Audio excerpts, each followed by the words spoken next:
the incident, can you tell me anything about what happened during those 3 days while you were at What do you this?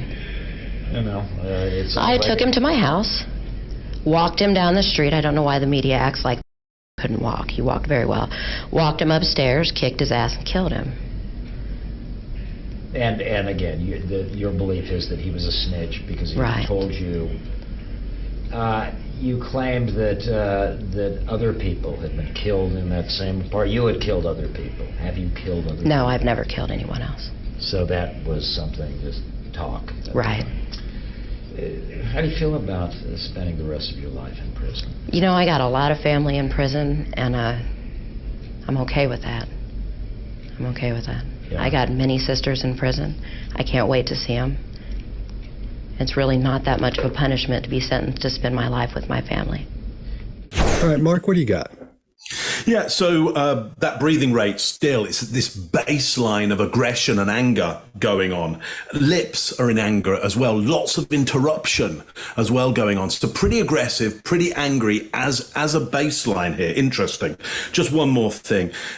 What looks to me, and I'd love everybody else's opinion on this, to be Jupiter's delight on that it will have zero punishment being in this situation. There's that asymmetrical, I think Jupiter's in there. Now, why duping? Either it's because she wants us not to believe that it will have an effect on her, or she knows that if she can make out that this society's punishment has no effect, then it really riles society. So is this the kind of trickster that loves to get one over on society? Is this the kind of personality that would just love and get enjoyment and a thrill from just tricking people? Don't know. Chase, what do you got? So I fully agree with you. Right away, you're seeing the same baseline eye accessing movements that if you're a subscriber, you've probably already picked up on this on the first video we just saw. She tends toward kind of a 3 o'clock position. And when she's saying, I'm okay with that, I've got sisters in prison and all that, this has every hallmark we look for a fabricated statement. There's a prolonged pause just to say the words, I'm okay with that. And twice, she says it 2 times. The second time she says, I'm okay with that, is fading away. Scott may talk about what that means here in just a second. You hear Scott talk about this all the time. It's a lot lower volume than the first time. There's a baseline deviation 2 times for her recall, where she normally does recall, and neither deviation was emotional accessing. But the question from the interview was specifically about emotion, which is a strong data point right here. There's fidgeting, there's postural adjustments during what should be a comfortable routine statement. And right after the statements, right at the very end here, you're going to see a sour pucker on the face. And Mark is the Prime Minister of Lemons, and he will talk about that all day long. So it's kind of a sour lemon taste, some disagreement, some distaste in the mouth there.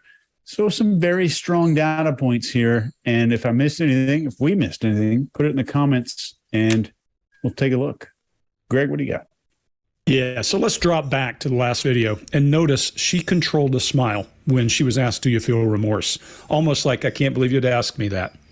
For some reason, she was controlling a smile.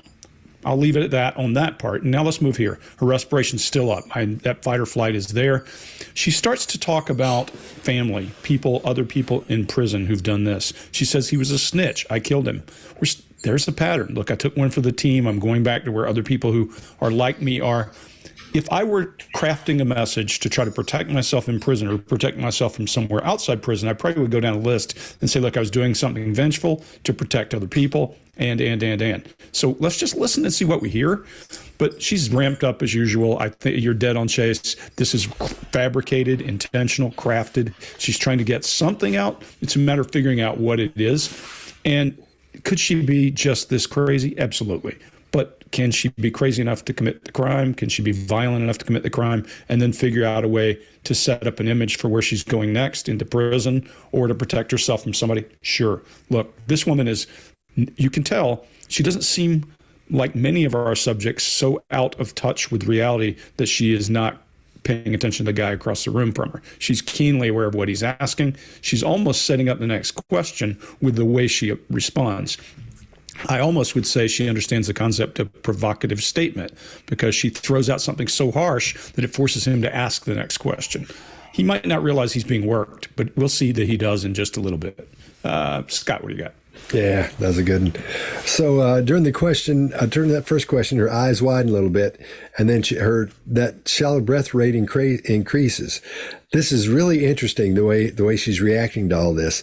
I think this might, I don't know if it's put on. I don't know if you can put that on for that long without passing out, but there's something up here. She's got an expression of anger and frustration during that, and her blink rate, again, is very low.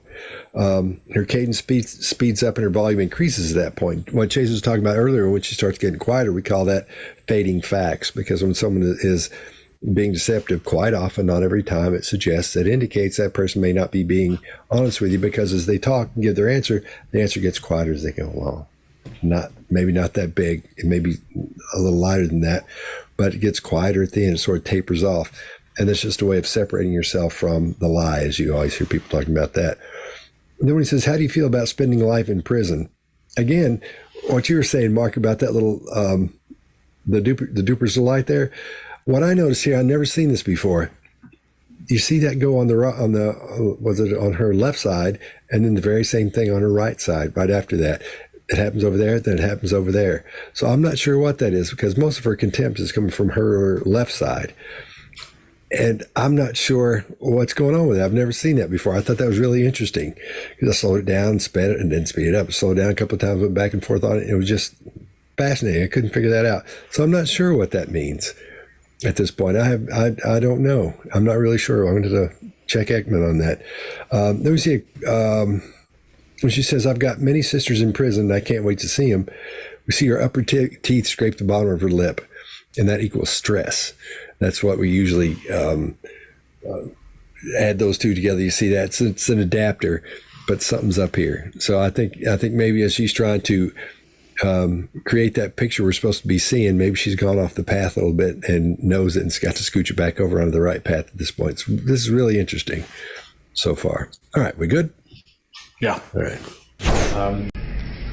The incident, can you tell me anything about what happened during those 3 days while you were... What do you mean?